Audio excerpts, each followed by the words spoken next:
오늘 주신 하나님 말씀은 사도행전 20장 13절부터 24절입니다. 사도행전 20장 13절부터 24절입니다. 우리는 앞서 배를 타고 아소에서 바울을 태우려고 그리로 가니 이는 바울이 걸어서 가고자 하여 그렇게 정하여 준 것이라. 바울이 아소에서 우리를 만나니 우리가 배에 태우고 미둘레네로 가서 거기서 떠나 이튿날 기호 앞에 오고 그 이튿날 사무에 들르고 또 그 다음날 밀레도에 이르니라. 바울이 아시아에서 지체하지 않기 위하여 에베소를 지나 배 타고 가기로 작정하였으니 이는 될 수 있는 대로 오순절 안에 예루살렘에 이르려고 급히 가미러라. 바울이 밀레도에서 사람을 에베소로 보내어 교회 장로들을 청하니 오매 그들에게 말하되 아시아에 들어온 첫날부터 지금까지 내가 항상 여러분 가운데서 어떻게 행하였는지를 여러분도 아는 바니 곧 모든 겸손과 눈물이며 유대인의 관계로 말미암아 당한 시험을 참고 주를 섬긴 것과 유익한 것은 무엇이든지 공중 앞에서나 각 집에서나 거리낌 없이 여러분에게 전하여 가르치고 유대인과 헬라인에게 하나님께 대한 회개와 우리 주 예수 그리스도께 대한 믿음을 증언한 것이라. 보라, 이제 나는 성령에 매여 예루살렘으로 가는데 거기서 무슨 일을 당할는지 알지 못하노라. 오직 성령이 각 성에서 내게 증언하여 결박과 환난이 나를 기다린다 하시나 내가 달려갈 길과 주 예수께 받은 사명 곧 하나님의 은혜의 복음을 증언하는 일을 마치려 하면은 나의 생명조차 조금도 귀한 것으로 여기지 아니하노라. 아멘. 묵상에서 보면은 이런 이야기가 나옵니다. 성도가 단 한 명도 없이 이천의 어떤 지하에서 목회를 하는 목사님이 이런 말을 하죠. 설교가 끝날 쯤에 아이들에게 그런 말을 했습니다.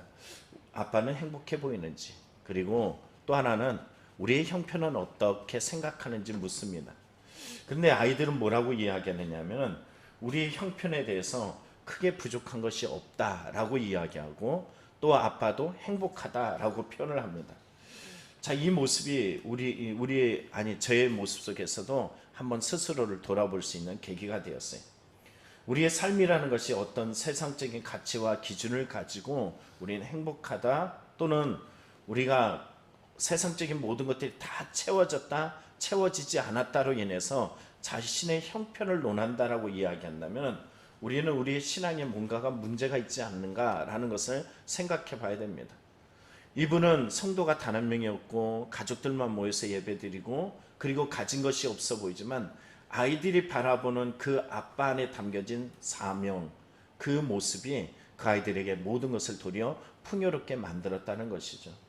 오늘 예배하며 새벽을 깨운 저와 여러분은 가진 것 없어도 오늘도 나를 부르시고 나를 위해 이 땅에 오셨고 나를 위해 죽으시고 나를 위해 다시 오실 주님을 바라보며 나에게 맡긴 이 삶의 청지기적인 이 삶을 하나님 앞에 감당해서 주님 오시는 날에 착하고 충성된 자가 잘하였다라고 이야기하는 이 모습을 가질 수 있는 행복한 믿음이 되기를 간절히 축원합니다. 오늘 본문에 보면 바울 사도가 이제는 드로아에서 이제는 밀레도를 거쳐서 그리고 예루살렘으로 가고자 하는 그의 모습을 담고 있어요. 예루살렘이란 분명한 목적이 있습니다. 그 목적에는 복음을 증거하고자 원하는 간절함이 있어요. 그 목적은 무엇일까? 여러분 성경에 보면은 24절에 이렇게 말하죠. 내가 달려갈 길과 주 예수께 받은 사명 곧 하나님의 은혜의 복음을 증언하는 일을 마치려 하면은 나의 생명조차 조금도 귀한 것으로 여기지 아니하노라. 빌립보서에 말한 것처럼 자신이 가지고 있는 보여지는 것들, 자랑하고 싶은 것들은 다 배설물로 여기고 복음을 귀하게 여겨서 도리어 내가 가진 목숨마저도 귀한 것으로 여기지 아니하고 그곳까지 가겠다라는 바울의 이러한 결단은 오늘 자기의 삶의 모든 것들을 능가하고 이겨나가는 힘이 된다는 것입니다. 이게 바로 1차 전도에서 2차 전도에서 이제는 3차 전도를 넘어서 이제는 예루살렘으로 더 나아가 로마까지 이르는 그 모든 길 속에서도 모든 목적은 바로 여기에 있다는 것이에요. 여러분 보십시오. 오늘 보면 이 드로아에서 두기고를 살리고 나서 부활의 생명이신 주님의 이 증거되어지는 모습이 바울에게도 다시 한번 뜨거움으로 시작됩니다. 여러분 두기고 사건 기억나죠? 어제 복음을 증거하는 가운데 그 3층 두가에서 떨어져서 죽었던 이 두기고 그를 통해서 발견하는 것은 뭐예요? 예수 그리스도의 생명이죠. 복음이죠. 부활이죠. 이제 바울은 이 생명과 이 복음과 이 능력을 위해서 예루살렘으로 가고자 원해요. 그래서 그는 오늘 성경에 예루살렘으로 가고자 원하는 이 모습이 왜 있을까라고 생각되어지는 이 모습 속에 어떤 모습이 있냐면, 성경을 보시면은 그 예루살렘에는 뭐가 기다리고 있었기에, 자 23절을 보십시오. 성령이 뭐가 있다게? 오직 성령이 각성에서 내게 증언하여 결박과 환난이 나를 기다린다. 예루살렘에 가면 뭐가 기다려요? 좋은 게 기다리는 게 아니에요. 결박이 있고 환난이 있고, 그것이 이 바울 자신에게 닥쳐올 것들입니다. 나를 피해갈 게 아니라 환난과 결박이 자기 인생에 올 것이에요. 그러나 이것을 두려워하지 않아요.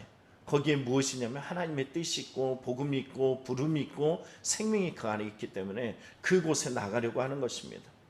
오늘 이 목적을 가지고 나아감에 있어서 쉬운 길이에요? 어려운 길이에요?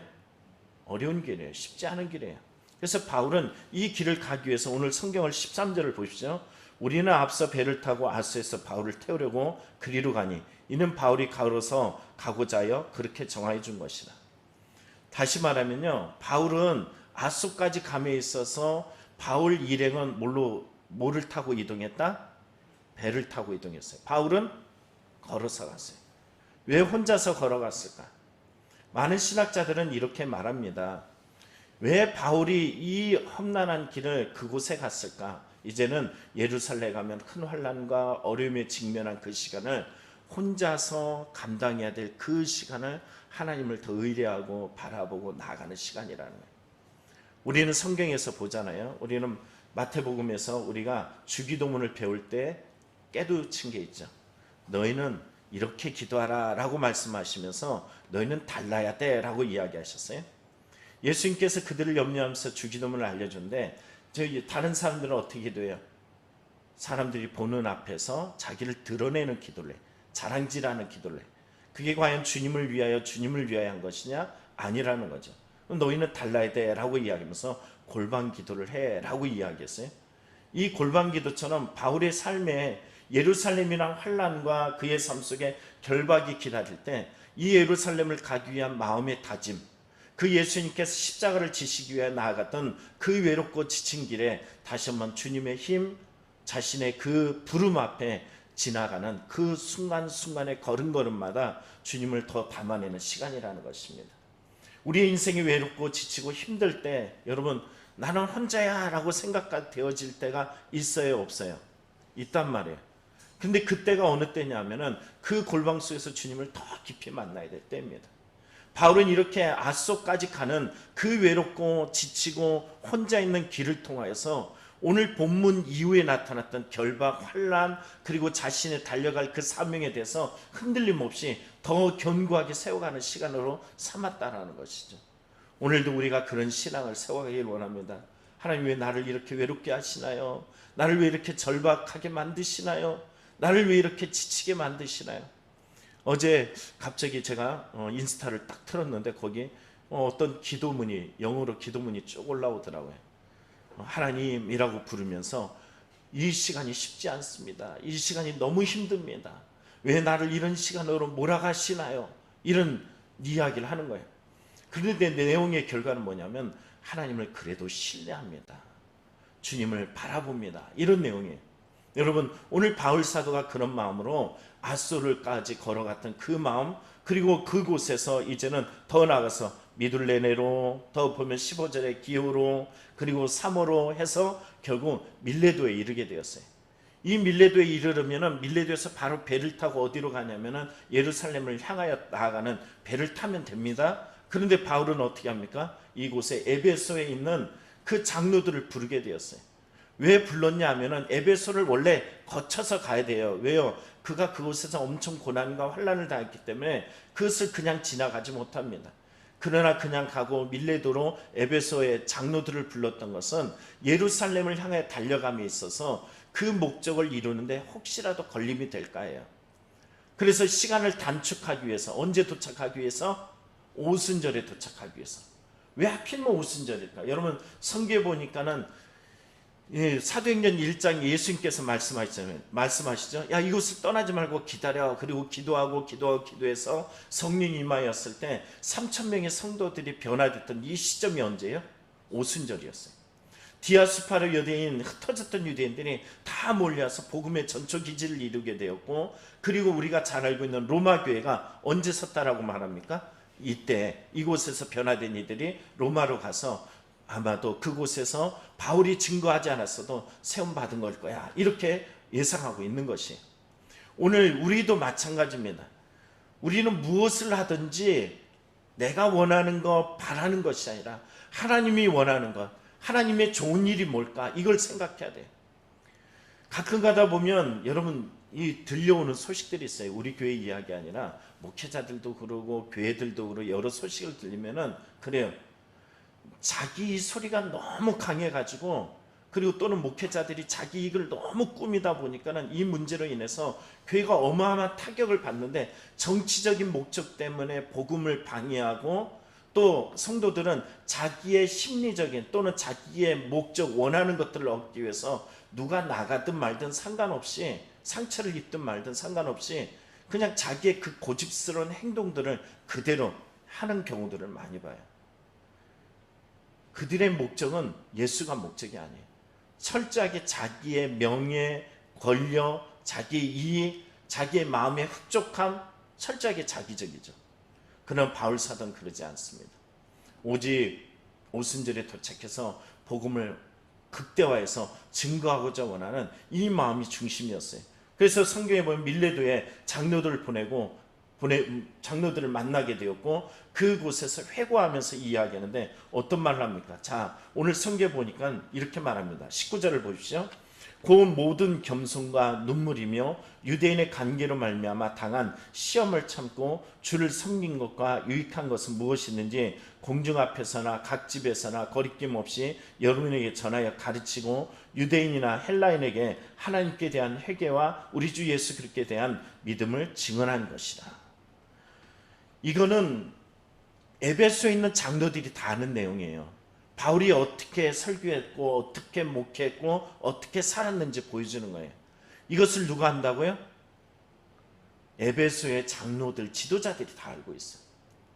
여러분, 이 바울이 말하는 살아왔던 사역의 내용이 뭘까요? 여기 보면 시험을 참고 주를 섬겼다라고 이야기했는데, 먼저 섬기다라는 뜻을 보시죠. 아까 바울이 어떻게 했다라고 이야기했어요? 에베소를 들리지 않고 자기가 이 오순절을 위해서 달려갈 길을 달려가기 위해서 밀레도까지 온 이유는 오직 복음을 더 극대화시켜서 증거하고자 원하는 목적이라 그랬잖아요. 원하는 것보다는 하나님의 뜻을 극대화시키기 원한 것이잖아요. 오늘 성경에 보면 섬기다라는 이 뜻을 보면요, 이 원어가 이런 뜻이에요. 노예가 되다, 종노릇하다, 이런 뜻을 가지고 있습니다. 주를 섬기기 위해서 종노릇하는 거예요. 누구의 종노릇하는 겁니까? 그렇죠. 말씀의, 복음의 종노릇하는 것입니다. 그래서 복음을 증언하는데 여러분, 꼭 이 세 가지가 꼭 따라와요. 어떤 것이 따라올까요? 성경에 보면은 첫 번째 보면 19절에 보면 겸손이에요. 모든 겸손. 겸손이라는 것이 뭔지 잘 생각해 봐야 되는데, 겸손의 원뜻은 겸손하게 행동하기 위해 생각하고 이해하는 것을 말합니다. 오늘 본문에 말하는 겸손이 어떤 거라고요? 겸손하게 행동하기 위해서 생각하고 이해하는 것이에요. 내가 이렇게 행동해도 괜찮은가? 이렇게 행동하는 것이 옳은가? 이렇게 말하는 것이 옳은가? 이것을 여러분 따져보면서 자신을 스스로 더 겸손의 자리로 이끌어가는 것, 그게 바로 모든 겸손이에요. 바울은 그렇게 행동했다라는 거예요. 너희도 어떻게 해라? 그렇게 하라는 거예요. 또 하나는 뭐냐면 눈물이에요. 여러분, 신앙생활 가지다 보면 섬기는 일에 눈물 날 일 많아요, 적어요? 어느 찬송처럼 눈물 날 일 많지만, 여러분, 그런데 눈물 날 일 많지만이라고 이해할 때 눈물을 원하지 않습니다. 내 마음의 감정적인 상처, 다툼에 대해서 우리는 분노하고, 우리는 하지 말아야 될 말들과 행동하는 것을 서슴지 않는 경우들이 많아요.